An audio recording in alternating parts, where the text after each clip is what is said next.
Shalom. Dans quelques instants, vous allez suivre les témoignages de mardi soir. Soyez bénis.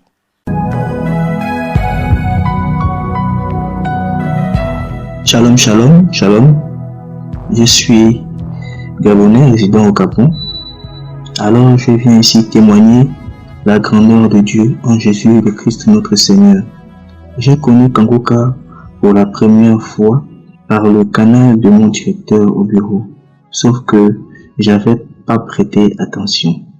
Voilà qu'un jour, je discutais avec une amie qui à son tour me parle de l'émission Kangoka avec plus de précision. C'est ainsi que j'ai téléchargé l'application.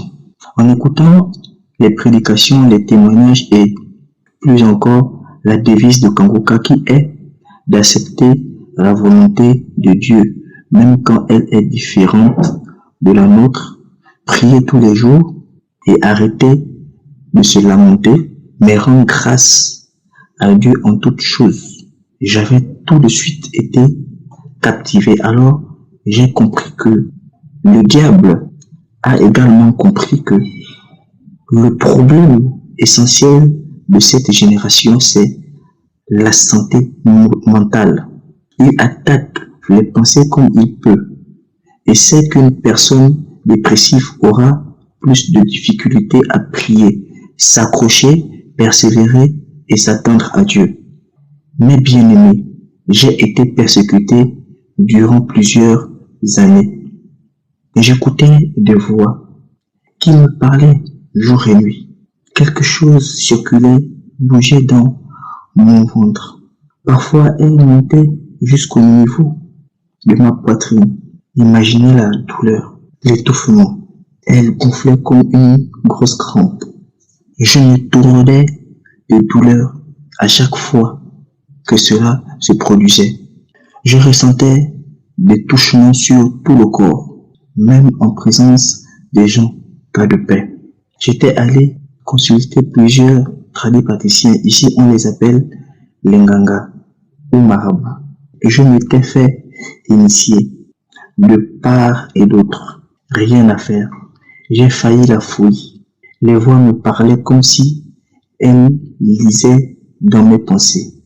Mais à chaque fois que j'écoutais Kangoka, les témoignages, la prière du samedi, je bâillais, les larmes coulaient de mes yeux. Je rôtais et je faisais beaucoup de paix. Une fois, je m'étais mis à cracher. Oui, je crachais. Obligé même de dormir avec un petit pot à côté. Je dormais en écoutant les émissions Kangoka, les témoignages et les prédications. Parfois, la prière de samedi encore et encore. Le samedi 12 novembre, autour de 9h30, 10h, j'avais ressenti une soudaine envie d'aller aux toilettes. Bien sûr, le samedi matin, j'avais déjà fait la prière et autres. J'étais à la maison. J'ai ressenti envie d'aller aux toilettes. Alors, je suis allé faire mes besoins.